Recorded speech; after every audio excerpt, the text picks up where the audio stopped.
A doutrina da perseverança dos santos, apesar de sua clareza nas Escrituras, é frequentemente alvo de críticas. Muitos crentes sinceros, muitas vezes mal instruídos nas doutrinas da graça, levantam objeções baseadas em textos isolados ou mal compreendidos. Hoje, responderemos às principais objeções com base na totalidade da revelação bíblica, respeitando o contexto e a teologia bíblica reformada.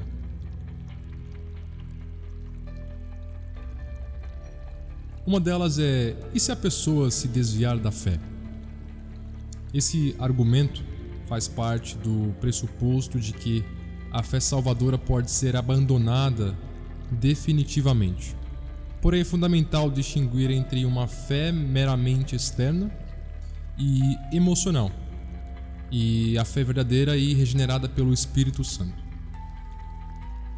1 João, capítulo 2, versículo 19, vai dizer o seguinte: eles saíram do nosso meio, entretanto não eram dos nossos. Por quê? Se tivessem sido dos nossos, teriam permanecido conosco. Todavia, eles se foram para que ficasse manifesto que nenhum deles é dos nossos. João é categórico. Os que abandonam a fé nunca foram verdadeiros crentes. A perseverança é a evidência da verdadeira conversão. A doutrina reformada nunca diz que todos os que professam fé são verdadeiramente salvos. Apenas os regenerados perseveram até o fim. Segundo, mas e Hebreus 6, versículo 4 ao versículo 6? Esse é um dos textos mais citados contra a perseverança dos santos. Vamos analisá-lo cuidadosamente.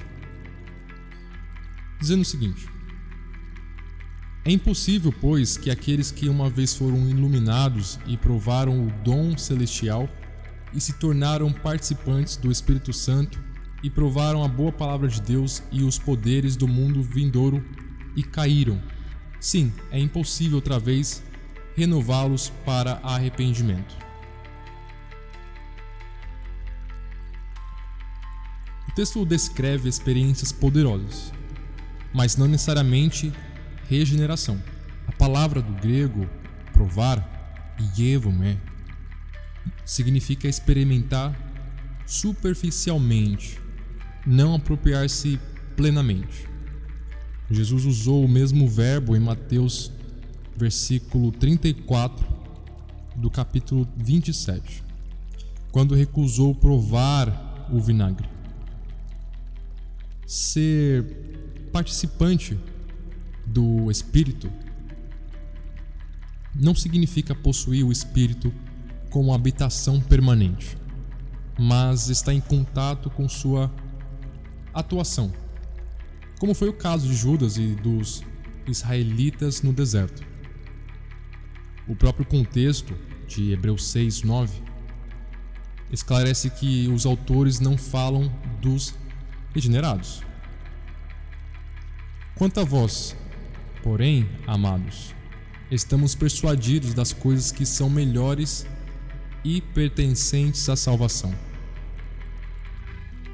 O texto fala de apóstolas que tiveram contato externos com as verdades do Evangelho, mas nunca foram salvos de fato.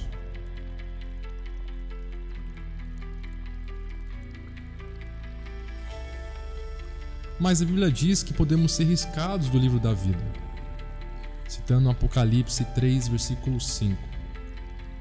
O vencedor será assim vestido de vestiduras brancas, e de modo nenhum apagarei o seu nome do livro da vida. O texto não diz que nomes serão apagados, mas o contrário. Jesus promete que não apagará os nomes dos vencedores, ou seja, dos verdadeiros cristãos. A doutrina bíblica mostra que o livro da vida contém os nomes dos eleitos desde a fundação do mundo.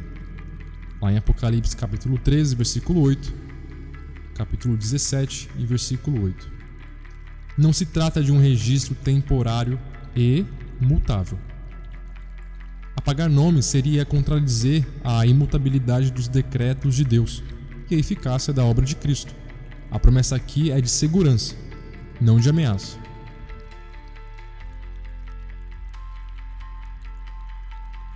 Mas Paulo diz que devemos permanecer, senão seremos cortados, citando Romanos capítulo 11, versículo 22. Considera, pois, a bondade e a severidade de Deus. Para com os que caíram, severidade, mas para contigo, a bondade de Deus. Se nela permaneceres doutra sorte, também tu serás cortado. Paulo está usando linguagem coletiva. Ele está falando sobre judeus e gentios como grupos, dentro da analogia da oliveira, dos versos 17 ao 24. O corte aqui é da visibilidade do povo de Deus na história, não da salvação eterna e individual. A severidade de Deus se manifestou na rejeição de Israel como nação visível. Os gentios, enxertados pela fé, são exortados a não se exaltarem, mas a perseverar em humildade. Essa passagem não está tratando da perda da salvação, mas da responsabilidade dos crentes professos de manifestarem frutos verdadeiros.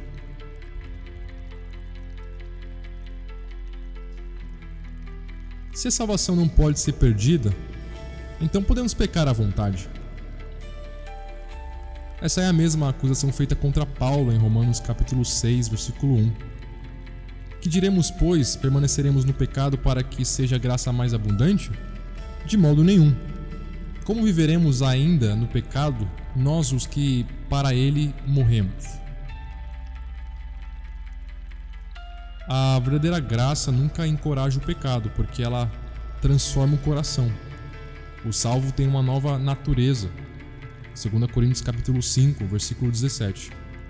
Odeia o pecado e deseja agradar a Deus. A regeneração muda os afetos. Quem deseja viver no pecado revela que nunca nasceu de novo. 1 João capítulo 3, versículo 9. A doutrina reformada ensina que a perseverança dos santos inclui santificação progressiva. Quem persevera cresce em santidade. Não é libertinagem, mas libertação do domínio do pecado.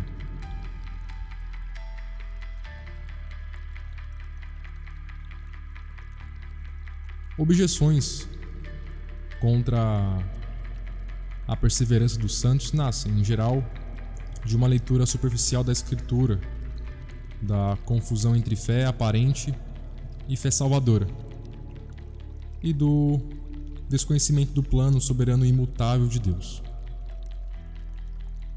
Quando examinamos as Escrituras com fidelidade ao seu contexto, vemos que Deus preserva os seus até o fim, e que a fé verdadeira é sustentada, protegida e aperfeiçoada por Ele.